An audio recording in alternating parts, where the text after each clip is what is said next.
Stress মার্কটা যেটা হয় সেটা আমাদের স্কিনটা ফেটে যায়। যদি আমি সহজ ভাষায় বলি, স্কিনের ডিপ লেয়ারে গিয়ে মানে ডার্মিস যেটা হচ্ছে এপিডার্মিস হচ্ছে সবার উপরের লেয়ার, তারপরের লেয়ারটা হচ্ছে ডার্মিস। ডার্মিসের মধ্যে আমাদের কোলাজেন থাকে, ইলাস্টিন ফাইবারস থাকে। তো স্কিন যখন স্ট্রেচ হতে থাকে, সেই স্ট্রেচ হওয়ার সময় হচ্ছে যে ডার্মিসের কোলাজেন আর ইলাস্টিন যখন ছিঁড়ে যায় সহজ কথায়, তখন সেক্ষেত্রে কিন্তু স্ট্রেচ মার্কস দেখা যায়। তো স্ট্রেচ মার্কসের কিছু কারণ অবশ্যই আছে। তো সেই কারণগুলো যাদের ক্ষেত্রে প্রযোজ্য হবে তাদের ক্ষেত্রেই সেগুলো থাকবে হবে, আর বাকিদের ক্ষেত্রে হবে না, এটাই স্বাভাবিক। প্রেগন্যান্সির ক্ষেত্রেও যেমন স্কিন স্ট্রেচ হয়, পার্টিকুলারলি যেহেতু পেটের স্ট্রেচ হয় স্কিনের জন্য, সেখানে ওই জন্য হচ্ছে। তো যে কারণে আমাদের স্কিন স্ট্রেচ হবে সেখানেই স্ট্রেচ মার্কস দেখা যাবে। আমি খুব সহজভাবে বলার চেষ্টা করছি। যেমন যখন আমাদের পিউবার্টি টাইমে, যখন আমাদের বয়স সন্ধির সময়, যখন আমাদের গ্রোথ হয়, সেই সময় আমাদের স্কিনের আমাদের স্ট্রেচ মার্ক দেখাতে পারে। যখন অতিরিক্ত ওজন বৃদ্ধি হয়ে যাচ্ছে কারো, সেক্ষেত্রেও আমাদের স্কিনে স্ট্রেচ মার্কস হতে পারে। বা হচ্ছে যখন কেউ হচ্ছে স্টেরয়েড ইউজ করে লং টার্ম, সেটা হচ্ছে স্কিনের খাওয়ার হিসেবে স্টেরয়েড ইউজ করতে পারে, হয়তো ওরাল স্টেরয়েড নিচ্ছে লং টার্ম।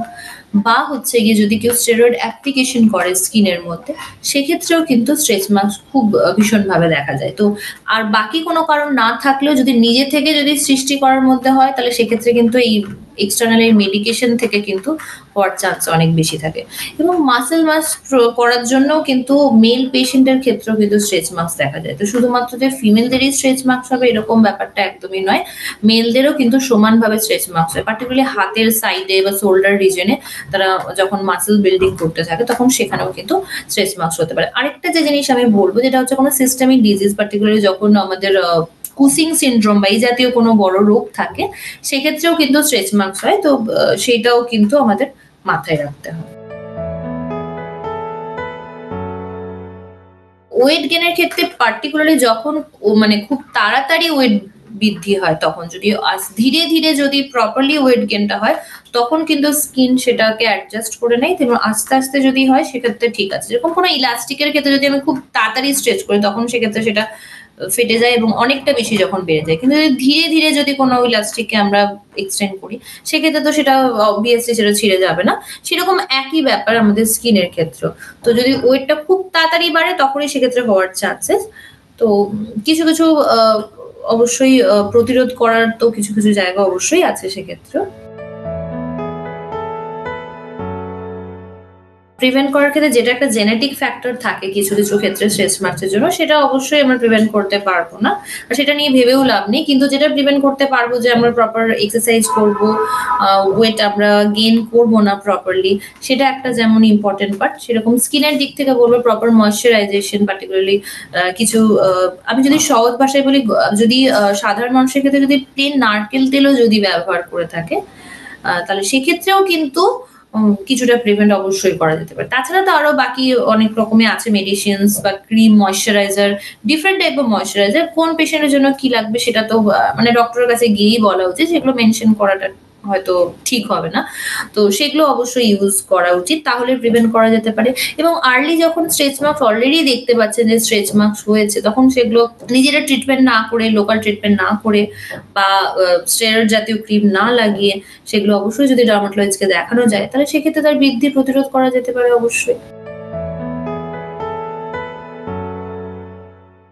যদি প্রপার ট্রিটমেন্ট করা হয়, তাহলে ফেড হতে পারে যদি আর্লি কেস যদি সে থাকে। মানে ১ম দিকের ক্ষেত্রে যখন সেটা রেড থাকে, কিছুটা ভায়োলেট থাকে, একটু ব্লাড ভেসেলস দেখা যায়, সেক্ষেত্রে কিন্তু তাও প্রতিরোধ করা যেতে পারে। কিন্তু যখন যেটা একদম ওল্ড স্কার যেটা হয়ে যায়, মানে ডিপ্রেসড হয়ে যায়, স্কিনের মধ্যে বসে যায়, একদম সাদা রঙের যে স্ট্রেচ মার্কস হয়ে যায়, কিন্তু সেগুলো হয়ে গেলে কিন্তু আর সেটাকে প্রিভেন্ট করা যায় না, প্রতিরোধ করা পসিবল হয় না। স্ট্রেস মার্কস পিওরলি কসমেটিক বলতে পারি, যদি না অন্য কোনো কারণ থাকে। যেমন আমি বললাম কুশিং সিনড্রোম বা অন্য কোনো যদি সিস্টেমিক ডিজিজ যদি না থাকে, তাহলে সেক্ষেত্রে এটা হার্মফুল এর ব্যাপার থাকছে না। আদারওয়াইজ কিন্তু এটা হার্মফুল থাকার ব্যাপার থাকছে। স্ট্রেচ মার্কস হলেও সেখানে ডক্টরকে দেখানো উচিত, এবং যদি ইচিং বা পেইনফুল হয় তো ডেফিনিটলি সেগুলো নেগলেক্ট করা উচিত নয়। কারণ স্কিনের শুধুমাত্র স্ট্রেচ মার্ক না, আর বাকি সেকেন্ডারি আরো চেঞ্জেস হতে পারে, অন্য কোনো সেকেন্ডারি প্রবলেম হতে পারে। তো অবশ্যই দেখানো উচিত। কোনো জিনিসই স্কিন কিন্তু ইগনোর করা উচিত নয় স্কিন বলে। কারণ আমি সবসময় দেখি পেশেন্টদের একটা টেনডেন্সি থাকে কি তারা সবসময় কিছু না কিছু নিজেরা একটা টোটকা বলুন বা কিছু লোকাল ট্রিটমেন্ট বলুন, বা কোনো ক্রিম হয়তো অয়েন্টমেন্ট ঘরে রয়ে গেছে, ডক্টর অন্য কোনো কারণে দিয়েছে, সেটা লাগিয়ে একটা দেখার প্রবণতা খুব বেশি থাকে। কিন্তু সেটা কিন্তু আইডিয়ালি কিন্তু একদমই করা উচিত নয়। কারণ স্কিনের কিন্তু ক্ষতি অনেক হয়ে যেতে পারে, এবং কিছু, কিছু ক্ষতি কিন্তু ইরিভার্সিবল হয়ে যায়। স্ট্রেচ মার্কসের ক্ষেত্রে প্রফেশনাল ট্রিটমেন্ট তো অবশ্যই এভেইলেবল আছে। বিভিন্ন রকম প্রসিডিউরস আছে। পিআরপি ট্রিটমেন্ট আছে, pregnant rich plasma therapy with micro needling আছে। আর in fact different type of lasers আছে। আর কিছু, কিছু মেডিকেল ট্রিটমেন্ট আছে যেগুলো অবশ্যই আন্ডার ডার্মাটোলজিস্ট সুপারভিশনই করা উচিত, যেগুলো নিজেদের থেকে লাগানো উচিত না। তো এরকম ট্রিটমেন্ট অবশ্যই এভেইলেবল আছে। বাট আমি যে মেনশন করলাম সেগুলো নেট থেকে ইউজ করে সেগুলো নিজে, নিজে ট্রাই করা ইজ টু মাচ ডেঞ্জারাস। তো সেগুলো একদমই করা উচিত না। স্ট্রেচ মার্কসের ক্ষেত্রে যেমন আপনাদের প্রপার ময়েশ্চারাইজ করাটা খুব ইম্পোর্টেন্ট। আর প্রপারলি আপনাদের হেলথি লাইফস্টাইল ইউজ করা উচিত। মানে হেলথি লাইফস্টাইল করা উচিত। আর খাওয়া-দাওয়ার মধ্যে আপনার ফ্রেশ ভেজিটেবলস, ফ্রুট সমস্ত কিছু নেওয়া উচিত, এবং আননেসেসারি কোনো ক্রিমস বা কোনো কিছু প্রোডাক্টস ইউজ করা উচিত না। আর ছেলেদের ক্ষেত্রে বলব যে এখন সবার বডি বিল্ডিং করার একটা প্রচন্ড টেনডেন্সি, এবং সবাই কিন্তু সাপ্লিমেন্ট নিচ্ছে। যত পেশেন্ট আসছে দেখছি, এবং 20 to 30, 35 age, I mean everyone taking supplement, going to gym and all.